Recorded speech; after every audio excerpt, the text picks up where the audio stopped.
کچھ شاعر محبت کے بارے میں لکھتے ہیں اور پھر جان ایلیا ہیں جنہوں نے محبت کو جیا، سہا، کھویا، اس کے درد کو لازوال شاعری میں بدل دیا۔ جان ایلیا صرف ایک شاعر ہی نہیں تھے، وہ ایک بغاوت تھے، ایک سوال، ایک ایسا زخمی فلسفی جو کبھی بھرنا ہی نہیں چاہتا تھا۔ السلام علیکم ناظرین، میں ہوں شعیب حسن اور آپ دیکھ رہے ہیں انفوازم۔ جان ایلیا 14 دسمبر 1931 کو امروہہ بھارت میں پیدا ہوئے۔ ان کا تعلق ایک علمی اور ادبی گھرانے سے تھا جہاں ادب، فلسفہ، تاریخ اور مذہب پر گفتگو روزمرہ کا حصہ تھی۔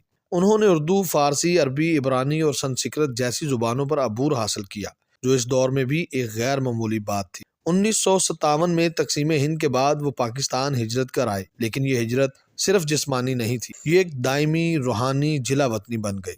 جان ایلیا اپنے تیز ذہن اور بے لاگ سچائی کے لیے مشہور تھے۔ وہ مذہب، سیاست، معاشرے بلکہ خدا تک پر سوال اٹھاتے تھے۔ جان ایلیا کہتے ہیں، مجھے اس بات کا افسوس ہے کہ میں اپنے زمانے کا نہیں ہوں، اور شاید اس لیے ان کی باتیں آج بھی اپنے وقت سے آگے محسوس ہوتی ہیں۔ جان ایلیا کی زندگی میں محبت کا ذکر زاہدہ حنا کے بغیر ادھورا ہے۔ یہ شادی زیادہ دیر نہ چل سکی، لیکن اس کی ٹوٹ پھوٹ نے جان ایلیا کو اندر سے توڑ دیا۔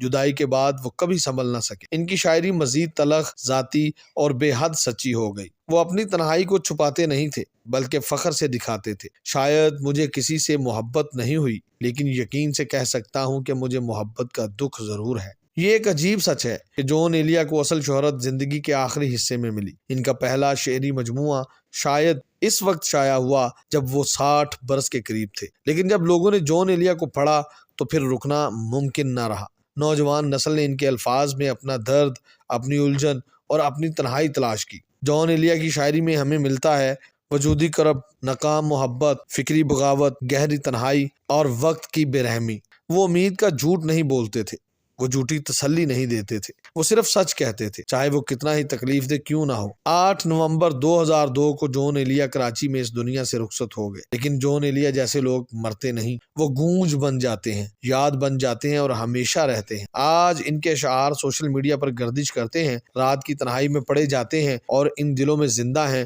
جو بہت زیادہ محسوس کرتے ہیں۔ جان ایلیا نے ہمیں خوش رہنا سکھایا، انہوں نے ہمیں اپنے درد کے ساتھ سچا رہنا سکھایا، اور شاید یہی سچائی اصل آزادی ہے۔ اگر یہ الفاظ آپ کے دل کو لگے ہیں تو سمجھ لیجئے آپ جان ایلیا کو سمجھتے ہیں۔ آپ کو اگر جان ایلیا کا یہ مختصر سا تعارف اچھا لگا ہے تو ہمارے چینل کو لائک، شیئر، سبسکرائب ضرور کیجئے گا۔ اللہ نے کے بعد۔